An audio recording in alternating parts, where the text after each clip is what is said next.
Zimbabwe's currency collapsed to zero. Venezuela's currency lost almost all of its value within a few short years. Argentina has cycled through currency crises for decades.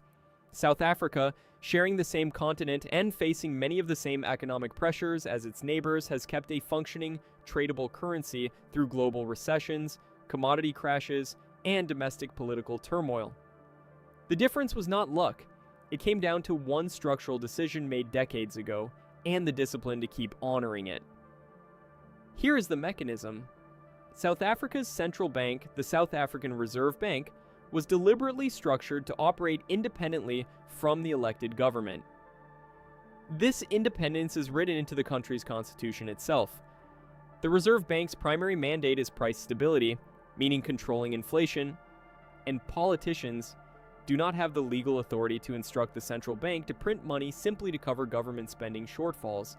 This matters enormously because the mechanism behind almost every currency collapse in modern history follows the same basic pattern. A government faces a spending gap. Raising taxes is politically unpopular, cutting spending is politically painful. So the government leans on the central bank to create new money to cover the difference. If the central bank has no independence, it complies.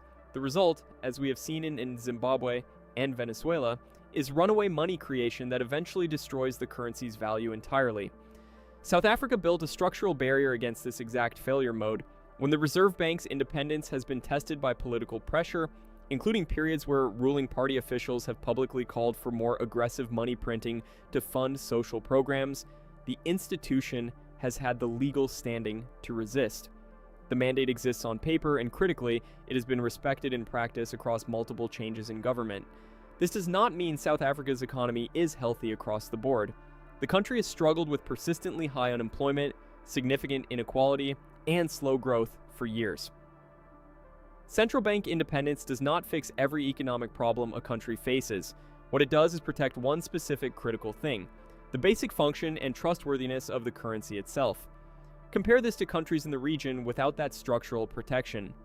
Zimbabwe's central bank operated under direct political control during its hyperinflationary collapse, with the government instructing it to fund military spending and other expenditures through money creation with essentially no independent check. The result was a currency that became worthless within a matter of years. This pattern is not unique to Africa. Argentina has experienced repeated currency crises tied directly to periods when its central bank's independence was weakened or overridden by short-term political pressure. Whenever a central bank loses the ability to say no to a government's spending demands, the currency it manages becomes vulnerable to the same destructive cycle. South Africa's currency, the rand, is not without its own volatility. It has weakened significantly against major currencies over the decades and experiences real pressure during global economic shocks. But it has never experienced the kind of complete collapse seen in Zimbabwe or Venezuela, and the difference traces directly back to one design choice: a central bank with genuine, legally protected independence from political control. The lesson extends well beyond South Africa.